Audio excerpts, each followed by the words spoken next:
الحمد لله رب العالمين وصلي وسلم على المبعوث رحمة للعالمين بعث الله شاهدا ومبشرا ونذيرا وداعيا إلى الله بإذنه وسراجا منيرا الحمد لله.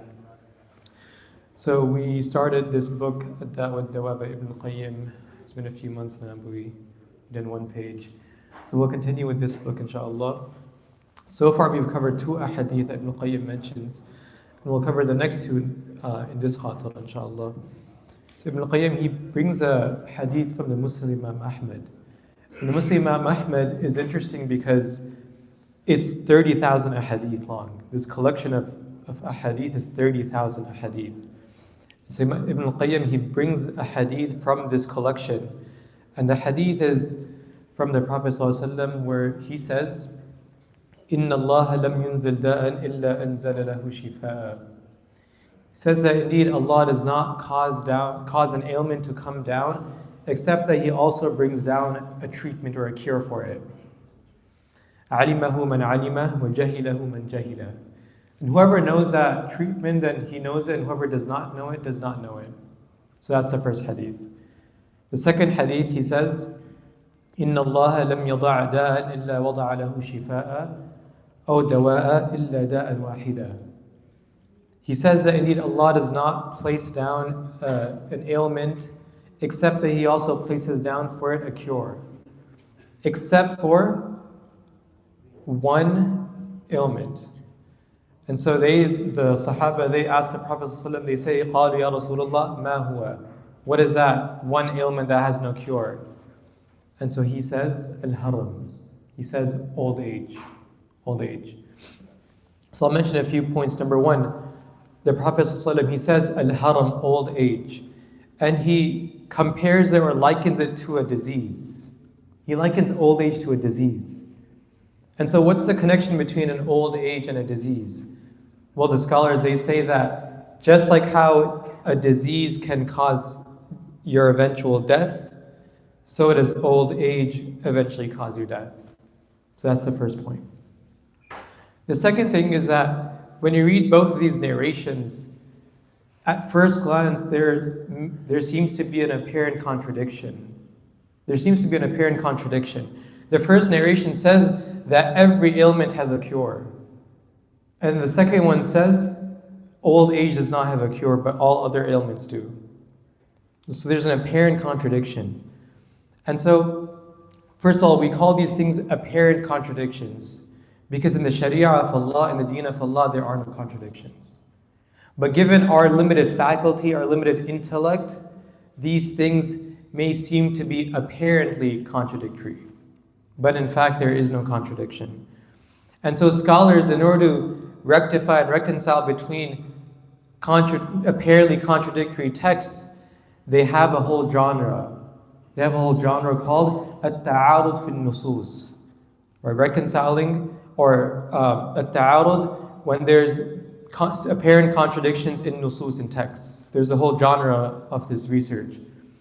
And so one of the tools that scholars have come up with to reconcile between two a hadith is that they say al-khas yuqaddam ala al-'am. They say that if you have a specific text, that takes precedence over a general text. So I'll give you an example. In Surah Al-Ma'idah, Allah Azza wa Jal, He says, وَالسَّارِقُ وَالسَّارِقَةُ فَقَطَعُوا أَيْدِيَهُمَا. He says that the male thief and the female thief cut their hands off. Cut their hands off. But then in a hadith in Ibn Majah, we see that there's the Prophet ﷺ, he says that there's لا قطع في ثمر ولا كثر. He says that there's no amputation for someone who steals thamar, fruits on a tree, or kathar, which are like bunches of dates or bunches of fruits. Right? So the second narration is specific. It's specific. And so we understand the verses of the Quran in light of that specific narration as well. Just similarly, in this case, we understand that all ailments have a cure. All ailments have a cure except for al-haram, except for old age.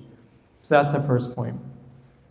The third point, or I guess that's the second point. The third point is that From this hadith, the Prophet ﷺ, he specifies and he emphasizes that old age has no cure. And it's strange because from the beginning of time, people have tried to find ways to escape death. From the beginning of time, I mean, you had the stories and fables of finding the fountain of youth or some potion that can allow you to live forever, right? And Allah Azza wa Jal, He says regarding the Yahud, He says, وَلَتَجِدَنَّهُمْ أَحْرَصَ النَّاسِ عَلَى حَيَاةٍ وَمِنَ الَّذِينَ أَشْرَكُوا يَوَدُّ أَحَدُهُمْ لَوْ يُعَمَّرُ أَلْفَ سَنَةٍ. He says that you will find them, the Jews, to be the most desirous of living in this world, even more so than the polytheists. One of them would love to live for 1,000 years. One of them would love to live for 1,000 years. And it makes sense why that's the case. For certain people, Allah will give them reminder after reminder after reminder, and they will reject it, until Allah Azza wa Jal, He tells them, do whatever you want. He gives them everything they want. As Allah Azza wa Jal, He also says, فَلَمَّا نَسُوا مَا ذُكِّرُوا بِهِ فَتَحْنَا عَلَيْهِمْ أَبْوَابَ كُلِّ شَيْءٍ. That when they forgot what they were reminded of, we opened for them the doors of everything. We gave them everything they wanted. Why? So that they become even more heedless. When you're given everything that you want, power, fame, money, ability to fulfill your desires, then you become more and more heedless. And so in that case, death seems undesirable. Death seems like, becomes the killer of desires, of wishes. As the Prophet ﷺ, he says that أَكْثِرُوا ذِكْرَ هَادِمِ اللَّذَّاتِ. أَكْثِرُوا ذِكْرَ هَادِمِ اللَّذَّاتِ. He says, be frequent in remembering the destroyer of all pleasures. The destroyer of all pleasures, meaning death. And lastly, the real disease is not old age or some chronic illness. The real disease is actually what the Prophet ﷺ, he says in a different hadith, and this hadith was pretty frequently mentioned in the beginning of the Gaza war. And the hadith goes as follows: the Sahaba were all sitting around the Prophet ﷺ, and the Prophet ﷺ, he's talking about the future generations. And he says at the end of the hadith, وَلَيَقْذِفَنَّ اللَّهُ فِي قُلُوبِكُمُ الْوَهَنِ. That in the hearts of the future Muslim generations, Allah is going to place a weakness, a moral decay. قَالَ قَائِلٌ يَا رَسُولُ اللَّهِ وَمَا الْوَهَنِ. And so a Sahaba in the group, he says, "O Rasulullah, what is this moral weakness? What is this moral decay?" And the Prophet ﷺ, he says, حُبُّ الدُّنْيَا وَكَرَاهِيَةُ الْمَوْتِ. He says, love of this world and the dislike of death. And the dislike of death. So may Allah make us amongst those who see the world for what it is, who disconnect our hearts from the material nature of this world.